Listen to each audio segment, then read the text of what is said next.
जय हिंद। देखिए S-400 missile Bharat में उसकी डिलीवरी चालू हो गई है।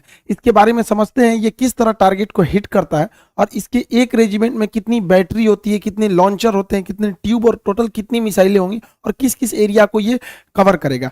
रूस ने अपनी सेना में 2007 में S-400 मिसाइल को शामिल किया था। ये हवा से आने वाली भी किसी भी खतरे को मार के गिरा सकता है, 400 किलोमीटर दूर ही गिरा सकता है, चाहे वो बैलिस्टिक मिसाइल हो, क्रूज मिसाइल हो, हेलीकॉप्टर, जहाज, ड्रोन, किसी भी तरह के एरियल टारगेट को ये खत्म कर सकता है।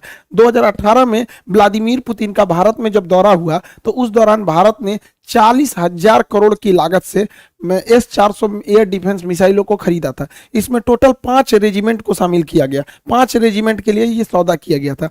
एक रेजिमेंट जो है वो मतलब एक मिसाइल की रेंज 400 किलोमीटर, तो आगे पीछे दोनों 400 किलोमीटर, तो हम लोग 2 रेजिमेंट पाकिस्तान की ओर खड़ा करेंगे, 2 रेजिमेंट चाइना की ओर खड़ा करेंगे और एक रेजिमेंट को हम लोग दिल्ली और उसके आसपास के एरिया को हम लोग सिक्योर करेंगे। अब ये समझते हैं ये मिसाइल काम कैसे करता है। देखिए इस मिसाइल में ये अकेला मिसाइल नहीं, इसमें कई तरह के रडार, कई तरह के मिसाइल लगे होते हैं। कुछ दूर मार करने वाले होते हैं, कुछ ऐसे मिसाइल होते हैं जो बहुत नीचे तक उड़ के मारते हैं, कुछ बहुत ज्यादा हाइट में जाते हैं। इसमें सबसे बड़ा चीज जो होता है वो रडार ये होता है सर्विलांस रडार। ये रडार बहुत ही बड़ा होता है साइज में। यह रडार 600 किलोमीटर दूर तक निगरानी रख सकता है, लेकिन इसके मिसाइलें मारने की क्षमता 400 किलोमीटर है, तो देख तो लेगा आपको 600 किलोमीटर पे, और ये किसी भी तरह के स्टील्थ जहाज को देख सकता है। ये अभी जो इसका एडवांस वर्जन है जो भारत को मिल रहा है वो दुनिया का सबसे तगड़ा स्टील जहाज F-35 को भी पकड़ लेगा और F-22 को तो कैसे भी देख लेगा, यानी इसके पे छुपना नामुमकिन है। 600 किलोमीटर से देख लेगा और जैसे 400 किलोमीटर के दायरा में आएंगे हमला कर देगा।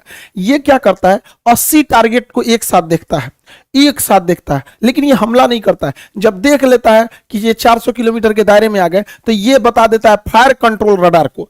अब मिसाइल को आदेश देती है, ये निगरानी करेगा ये, क्योंकि इसकी क्षमता बहुत दूर होती है, 600 किलोमीटर तक निगरानी करेगा। और जैसे निगरानी हो गया ना, ये कह देता है कि देख तुम इसको नजर रख, हम बाकी को खोजते हैं।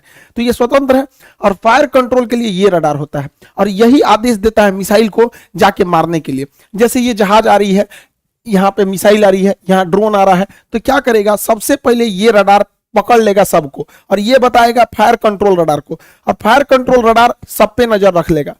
फायर कंट्रोल रडार नजर रख लिया, अब ये क्या करेगा, इनको छोड़ देगा, दूसरे को टारगेट को छोड़ देखेगा यहाँ पर, और ये फायर कंट्रोल रडार मिसाइल को आदेश देगा कि तुम इसको मार दो, ये वाली मिसाइल इसको मार दो, ये वाला इसको मार दो, मिसाइल को आदेश देगा ये। अब मिसाइल को जो आदेश दिया गया वो मिसाइल जाके मारा कि नहीं मारा इसको देखने के लिए कमांड पोस्ट नाम का ये ट्रक होता है। इस ट्रक के ऊपर रिसीवर रडार होते हैं, ये देखते हैं सब कि मारा कि नहीं, निशाना ठीक लगा कि नहीं लगा। अगर नहीं लगा तो एक और मिसाइल मार देता है। S-400 जब भी मारता है तो 2 मिसाइल एक साथ मारता है, एक तो से मिस होगा तो दूसरा वाला उसको हिट कर देता है। इसके ट्रक के अंदर, भले बाहर से आपको ये भद्दा दिख रहा होगा, अंदर से पूरा सिस्टम है, यही कंट्रोल करते हैं। अगर मिस हो गया तो दोबारा मारेंगे लोग उसको, किसी को बचने नहीं देंगे। अब यहाँ एक स्लाइड में आप पूरा समझिए। देखिए ये है सर्विलांस रडार, ये 600 किलोमीटर तक नजर रखेगा। जैसे टारगेट में आएंगे ये क्या करेगा, ये इसके अंदर बैठे लोग तुरंत इसको कमांड पोस्ट को इसको दे देंगे, फायर कंट्रोल वाले को, और ये लग जाएगा अब नए जहाज, नए ड्रोन को ढूंढने में, क्योंकि इसने हैंड ओवर इसको कर दिया। ये आदेश देगा मिसाइल को कि जाके मार दो, मिसाइल जाके इसे मारो। मिसाइल 2-2 निकलती है, क्योंकि एक अगर छूट गया तो दूसरा जाके मारेगा। अब इससे बचना नामुमकिन है। क्यों? क्योंकि इसकी रफ्तार जो है वो मतलब 15 मेक की है। 15 मेक का मतलब होता है 5 किलोमीटर प्रति सेकंड। 1 सेकंड में 5 किलोमीटर जा सकता है, और दुनिया का कोई ऐसा जहाज नहीं है जो 1 सेकंड में 2 किलोमीटर भी जा सके। अभी मैक्सिमम 3 मेक की जहाजें आई हैं, यानी 1 सेकंड में 1 किलोमीटर। तो सबसे तेज जहाज भी है ना, तो 1 सेकंड में 1 किलोमीटर जाएगा, और 1 सेकंड में 5 किलोमीटर जाएगा। तो बचना तो नामुमकिन है। और रडार देख रहे हैं, 2 रडार रखा है, एगो फायर कंट्रोल वाला रखा है, एगो बड़का रखा है, भागने ही नहीं देगा। और ये कमांड पोस्ट में लोग देखेंगे कि टारगेट लगा कि नहीं लगा, नहीं लगा तो फिर से मिसाइल मारेंगे लोग। इस तरह से इसे कंट्रोल किया जाता है। अब यहाँ पे आप एक इस तरह समझिए, ये है मेन सिस्टम। ये 5 मिनट में तैयार हो सकता है ये पूरा का पूरा, क्योंकि ये ट्रक पे रहता है। लगाइए, इसको कोई बिजली उजली की जरूरत नहीं, सारा चीज ट्रक पे जनरेटर वनरेटर सब रखे हैं सब यहाँ पर। ये है मेन रडार, ये यहाँ से सिग्नल छोड़ा, आई पकड़ लिया, इनको पकड़ लिया। अब ये क्या करेगा, कमांड भेजेगा इसको, फायर कंट्रोल रडार को। फायर कंट्रोल रडार मैसेज देगा मिसाइल को, अब मिसाइल जाके इसको हिट कर देगी। जैसे मिसाइल इसको हिट करेगी, यहाँ पर है कंट्रोल कमांड पोस्ट, देखेगा हिट हो गया कि नहीं, वरना इसके रडार में दिखेगा, चेक करेगा कि दोबारा तो नहीं दिख रहा है, दोबारा दिख रहा है मतलब बच गया। अगर बच गया तो दोबारा मिसाइल मारेगा, ब्लास्ट हो गया तो कोई दिक्कत ही नहीं। तो काफी कॉम्प्लिकेटेड सिस्टम है, लेकिन 5 मिनट के अंदर अंदर ये रेडी हो सकता है फायर के लिए। इसे कहीं भी ले जाया जा सकता है, पहाड़ पे ले जाइए, बर्फ में ले जाइए, गर्मी में ले जाइए, ठंडी में, कहीं ले जाइए, कोई दिक्कत नहीं होता, ये हर मौसम में रेडी हो सकता है। अब इसमें समझते हैं कितने लॉन्चर, बैटरी, ये सब चीजें होते हैं। देखिए इस ट्रक को कहते हैं लॉन्चर, जो ट्रक दिख रहा है लॉन्चर। हर एक लॉन्चर 4 मिसाइल ट्यूब को कैरी करता है। ये जो ट्यूब की तरह दिख रहा है इसे कैनिस्टर बोलते हैं। कैनिस्टर जो होता है ये कवर होता है मिसाइल का, जिससे कि ले जाने में इसको जर्क में चोट ना लगे, या बरसात में खराब ना हो। बरसात में पानी घुसेगा, हो सकता है कोई इलेक्ट्रॉनिक सिस्टम खराब हो जाए, या धूप हो जाएगा, ये तो ये उसका कवर होता है। तो ट्यूब, इस ट्यूब कहिए या कैनिस्टर कहिए। तो एक लॉन्चर में टोटल 4 ट्यूब यानी 4 कैनिस्टर होते हैं। आप सिंपल भाषा में समझिए तो 4 गो मिसाइल होता है एक लॉन्चर में। यहां अगर आप ध्यान से देखेंगे तो 4 गो लॉन्चर दिख रहा है, 1 2 3 4 लॉन्चर दिख रहा है। अब बात समझिए ध्यान से, 4 लॉन्चर मिलाकर, जब कभी भी 4 लॉन्चर मिला दिया जाता है, 1 2 3 4 लॉन्चर मिला देते हैं तो उसे बैटरी कहते हैं। ये टेक्निकल चीजें होती हैं आर्टिलरी की, ध्यान समझिएगा। एक बैटरी में 4 लॉन्चर हो गए, सब संख्या तो ऐसे ही बढ़ गई। अब आपसे हम पूछते हैं, ध्यान से देखिए, यहां 4 लॉन्चर है तो ये भी एक बैटरी, यहां भी 4 लॉन्चर है तो ये भी एक बैटरी। टोटल आपको कितनी बैटरी दिखाई दी? अब दिख गई 2 बैटरी दिख गई। कितनी बैटरी? 2 बैटरी। 2 बैटरी को जब एक साथ मिला देते हैं तो उसी को एक रेजिमेंट कहते हैं या एक बटालियन कहते हैं। तो एक बटालियन में टोटल 2 बैटरी, हर बैटरी में 4 आपको लॉन्चर मिलते हैं, 4 लॉन्चर मिलता है। हर एक लॉन्चर में आपको 4 मिसाइलें होती हैं। अब इसको आप कंफ्यूज हो गए होंगे, इसको अच्छे से इत्मीनान से समझिए। यहाँ पे जो एक रेजिमेंट होता है, एक रेजिमेंट में 2 बैटरी होती है, हर बैटरी में 4 लॉन्चर होता है और हर लॉन्चर के अंदर 4 मिसाइलें होती हैं। एक रेजिमेंट 2 बैटरी, हर बैटरी में 4 लॉन्चर और हर एक लॉन्चर में 4 मिसाइलें होती हैं। यानी ओवरऑल हमको मतलब है मिसाइलों से कि एक रेजिमेंट में कितनी मिसाइल होगी। तो चलिए हम लोग मिसाइल निकालते हैं। तो एक रेजिमेंट में 2 बैटरी है, एक रेजिमेंट में 2 बैटरी और एक बैटरी में 4 लॉन्चर, एक बैटरी में 4 लॉन्चर। तो बताइए 2 बैटरी में कितने लॉन्चर हो जाएंगे? 8 लॉन्चर हो जाएंगे। 2 बैटरी में कितने लॉन्चर हो जाएंगे? 8 लॉन्चर। सिंपल सा तो मैथ है, कोई बहुत बड़ा तो है नहीं। 8 लॉन्चर, और यहाँ 8 लॉन्चर मिल गया। अब आपको पता है कि हर लॉन्चर में यानी हर ट्रक पर, हर लॉन्चर में 4 मिसाइलें हैं। तो यहाँ पे टोटल कितने लॉन्चर हैं? 8 लॉन्चर हैं। तो मिसाइल कितने होगा? 8 चौक को 32 मिसाइल होगी। यानी एक रेजिमेंट है तो 32 मिसाइलें फायर करने के लिए तैयार हैं एक रेजिमेंट में।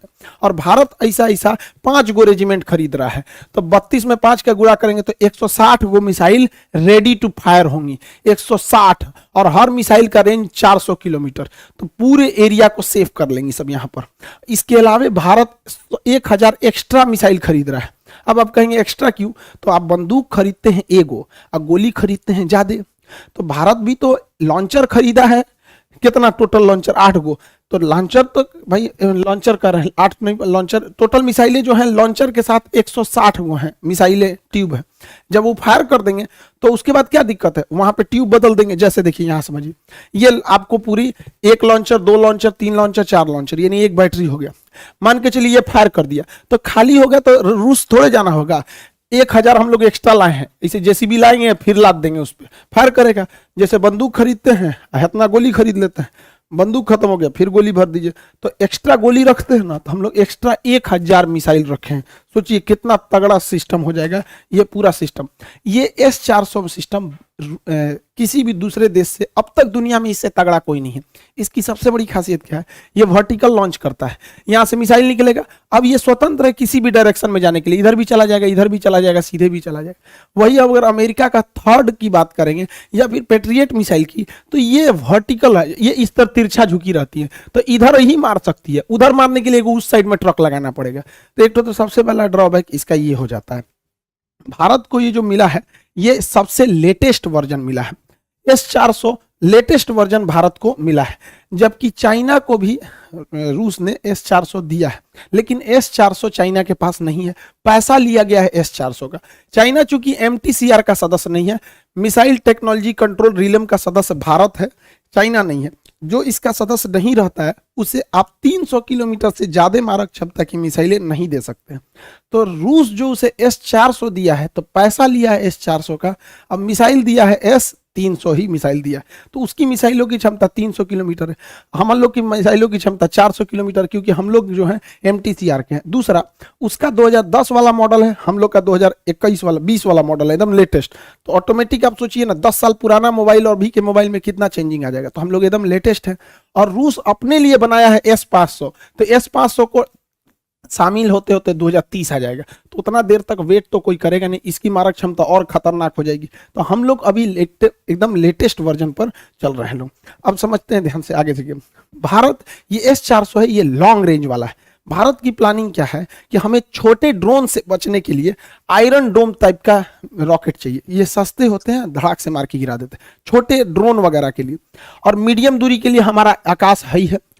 और 100 किलोमीटर से 150 किलोमीटर के लिए बराक 8 मिसाइल है, और 300 से 400 किलोमीटर के लिए S-400 है। अतः अब हम लोग 4 लेयर सिक्योरिटी में, छोटे मोटे ड्रोन, फिर 30 किलोमीटर के लिए आकाश, 100 से 150 किलोमीटर के लिए बराक, और 150 किलोमीटर से ज्यादा के लिए S-400 मिसाइलें, हम लोग पूरी तरह से सेफ हो जाते हैं। लेकिन अमेरिका का कहना है कि रूस चूंकि अमेरिका के मामले में हस्तक्षेप करता है, इसलिए अमेरिका ने प्रतिबंध लगाया कास्टा नियम के तहत। कास्टा के तहत अमेरिका का कहना है कि कोई भी देश अगर रूस से S-400 मिसाइल खरीदेगा तो उस पर ये लोग प्रतिबंध लगाएंगे। तुर्की ने खरीदा, उस पर भी प्रतिबंध लगा दिए। चाइना ने खरीदा, उस पर भी प्रतिबंध लगा दिए। भारत पर अभी तक इन्होंने कोई स्टेटमेंट दिया नहीं है, और ये प्रतिबंध बहुत नहीं लगा पाएंगे। हमारे पास 2 लॉजिक है। पहला, ये सब चोमू सब बकलोलवा पाकिस्तानिया, ये आए दिन खुलेआम धमकी, मंत्री है बैलाई, बिना बरस के लिए झांक रहा है इसे यहाँ। ये बैला क्या कहता है कि हम भारत पे परमाणु बम मार सकते हैं, और इसका स्टेटमेंट सुनेंगे तो कहेगा कि मुसलमानों को बचा के परमाणु बम मारेंगे। अरे यार, तुम्हारे यहाँ लोग इतने बैल होंगे, इंडिया में कोई इतना बैल नहीं है, बताइए। परमाणु बम को भी ये लोग बता रहे हैं कि ये मुसलमान है, ये मुसलमान नहीं है। तो भारत के पास पूरी दुनिया को कहने के लिए, अमेरिका को स्पेशली कहने के लिए कि भैया हमारे पास S-400 की सख्त जरूरत है, वरना ये सब कईयों लुंगी पहन के आएगा, सब मार के परमाणु बम चल जाएगा सब यहाँ पर। तो इन लोगों की वजह से हम लोग के पास प्लस पॉइंट है। दूसरा, अमेरिका के लिए भी दिक्कत क्या है, अमेरिका चाइना को रोकना चाहता है, और दक्षिणी चीन सागर में चाइना को रोकने वाला भारत को अगर छोड़ देंगे तो कोई नहीं बचता है, क्योंकि रूस और चाइना तो भाई दोनों अमेरिका के खिलाफ रहते हैं। तो भारत को हर हाल में अमेरिका को लेकर चलना पड़ेगा, वरना यहाँ चाइना जब ताइवान पर अटैक करने की बात करता है, या दक्षिणी कोरिया पे, या जापान पर, या वियतनाम पर, फिलीपीन पे, ये सब अमेरिका के दोस्त हैं सब। तो भारत, अमेरिका डायरेक्ट तो कूदेगा नहीं। तो यही है कि चाइना के दुश्मन को मजबूत किया जाए। तो चाइना का सबसे तगड़ा दुश्मन भारत है, जो इससे लड़ सकता है। तो इसलिए भारत पर ये लोग प्रतिबंध नहीं लगाएंगे, इसके ऊपर लगा दिए। और वैसे भी भारत की अब जो विदेश नीति है उस तरह की नहीं रह गई। अब भारत को छोड़कर आप कल्पना नहीं कर सकते। हम लोग 1970 और 90 का दशक चला गया जब भारत को कोई धमकी देके चला जाता था। अब हम लोग इतनी बड़ी इकोनॉमी बन चुके हैं कि अभी हमको इग्नोर करके आप नहीं रह सकते। होप आप S-400 के बारे में टोटल समझ गए होंगे। वो इस साल से आना चालू हो गया है, उसकी ट्रेनिंग ऑलरेडी भारतीय जो आर्मी है वो कर चुकी है। ये टोटल 5 रेजिमेंट इसके आएंगे, उसके बाद हम लोग पूरी तरह से सेफ हो जाएंगे। पाकिस्तान या फिर चाइना का कोई भी जहाज इंडिया में नहीं घुस पाएगा। जहां कहीं लूप होल होगा, वो भारत को पता है कि ये हमारे रडार में नहीं आ रहा है, वहां पायलट, वहां पे जहाज लगा दिया जाएगा। राफेल, सुखोई, मिराज, MiG-29, दुनिया भर के जहाज हैं सब। तो हम लोग एयर के मैटर पे पूरी तरह से अब लगभग आप कह सकते हैं कि सिक्योर हो गए हैं। एक बात और कि इस किताब को तैयार करने के चक्कर में इतने दिन से काफी लंबा गैप हो गया वीडियोस के लिए। तो आप देखे होंगे, देखिए इस किताब में मेहनत क्या क्या था। ये 30 सालों का टोटल साइंस का क्वेश्चन है, 15,000 से ज्यादा इसमें क्वेश्चन शामिल किया गया है। और ये 1990 से 2021 तक जितने एग्जाम हुए, उन सारे एग्जाम में जितने भी फिजिक्स, केमिस्ट्री, बायोलॉजी और इन्वायरमेंट से जितने क्वेश्चन पूछे गए, 15,000 क्वेश्चन को रखा गया। ये यूनिक बुक है, इसको हम समझाते हैं क्योंकि जब हम लोग पढ़ रहे थे तो एक तरह की समस्या फेस किए थे। जैसे इसमें चैप्टर वाइज क्वेश्चन है, तो एक फिजिक्स का चैप्टर है यूनिट एंड डायमेंशन, मात्रक है। तो पहले क्या होता था किताबों में ना कि एक यूनिट एंड डायमेंशन चैप्टर हो गया, अब जितने एग्जाम में क्वेश्चन पूछे हैं वो सारा वहां दे देता था कि ये एसएससी में पूछा, ये रेलवे में पूछा, ये एनडीए में पूछा। अब जो रेलवे की तैयारी कर रहा है वो क्यों देखने जाएगा कि एनडीए में क्या पूछा, एक कॉमन होना चाहिए ना उसमें। तो हम यहाँ पे चैप्टर वाइज भी सजा दिए हैं और एग्जाम वाइज भी सजा दिए हैं। अब देखिए ये चैप्टर का नाम है मात्रक हो गया यहाँ पर। अब इसमें एग्जाम में स्टेट लेवल में कौन कौन सा क्वेश्चन पूछा था, तो अभी आप पढ़िएगा तो इसमें केवल स्टेट लेवल का आगे लिखा भी है, हरियाणा स्टेट लेवल में क्या था, इसमें क्या था, राजस्थान में, बिहार में, हर तरह का। तो इस वाले हिस्सा में यूनिट एंड डायमेंशन चैप्टर से केवल स्टेट लेवल का पूछेगा। अभी चैप्टर खत्म नहीं हुआ है, यूनिट एंड डायमेंशन ही है। टीईटी में किस टाइप का क्वेश्चन पूछता है, इस चैप्टर से यूपीएससी, सीसेट या आरएएस इस सब टाइप में किस तरह के क्वेश्चन पूछता है, पीसीएस लेवल में। अभी उसी चैप्टर में यहाँ पे दे दिया है कि रेलवे में किस टाइप का क्वेश्चन पूछता है। अभी ये एग्जाम, ये चैप्टर अभी वही चल रहा है, लेकिन बदल गया कि हाँ रेलवे में ये पूछेगा, विथ डेट और टाइमिंग के साथ भी है, आप इसको मिला भी सकते हैं। यहाँ पर आगे बढ़ेंगे तो यहाँ लिखा है एसएससी में किस टाइप का क्वेश्चन पूछा है, तो आपको पैरेलली पता भी चलेगा। अभी चैप्टर एक ही है यहाँ पे, इसमें एसएससी में क्या पूछ दिया यहाँ पे, फिर एनडीए एयरफोर्स में क्या पूछ रहा है।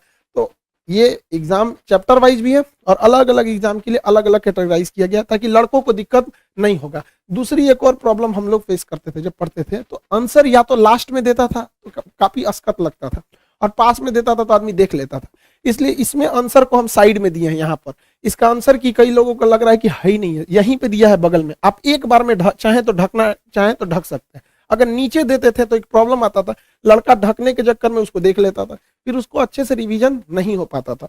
अभी यहाँ है कि इसका प्राइस के चक्कर में, देखिए अभी कोयले की शॉर्टेज थी, इसको लेकर कई सारी चीजें महंगी हो गई थी, तो पेपर भी काफी महंगा हो गया था। तो इस बार भी हम लोग पूरी कोशिश की है कम से कम रखने की। पेज 616 पेज की किताब है, 15,000 क्वेश्चन 1990 से लेकर 2021 तक का, यहाँ 15,000 क्वेश्चन 30 सालों के 180 रुपए में आपको मिल जाएगी। अगर आप दूर दराज के नहीं है, मतलब ठीक ठाक है, आप मतलब पटना में 180 में इजीली आपको अवेलेबल मिल जाएगा। ये किताबें आपका हर जगह भेज दिया गया इस किताब को, आप इनको जितना जल्दी ले लेंगे, वरना शॉर्ट हो जाएगा तो फिर दिक्कत आ जाएगा। आई होप आप सब समझ गए होंगे। मिलेंगे नेक्स्ट क्लास में।